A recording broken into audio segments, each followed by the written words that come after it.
Sampah menumpuk hingga setinggi pagar SMP Neger 3 Ala di Kelurahan Kalosi, Kecamatan Ala, Kabupaten Nrekang, Sulsel. Senin, 16 Desember 2024, pagi. Pantauan Tribun Timur, sampah itu terbungkus karung dan plastik di tepi jalan poros Nrekang Toraja. Jenis sampah kebanyakan merupakan sampah rumahan seperti popok bayi, sayur busuk dan sisa makanan. Beberapa pengendara roda 2 yang melintas menutup hidungnya karena bau menyengat sampah. Mirisnya, hampir setiap rumah di Kecamatan Ala, sampahnya menumpuk di depan rumah. Salah satu penjual minuman dingin di tepi jalan poros itu, Tiara, 33 tahun, mengaku sampahnya tak diangkut sudah sebulan lebih sejak bulan November hingga Desember. Parahnya di saat terjadi hujan, Tiara mengeluh sampahnya masuk hingga ke dalam rumahnya.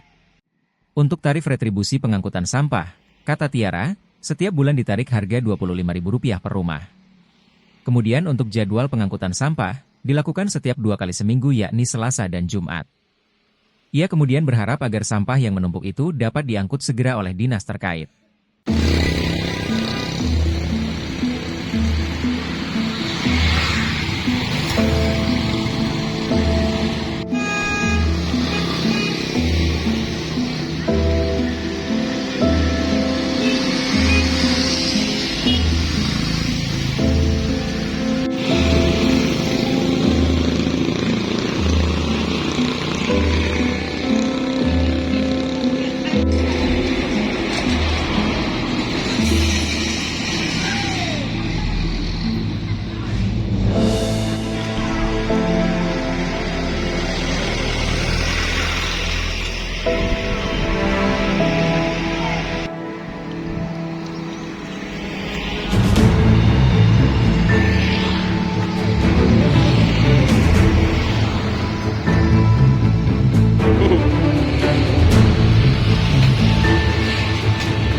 Download Tribun X sekarang, menghadirkan lokal menjadi Indonesia.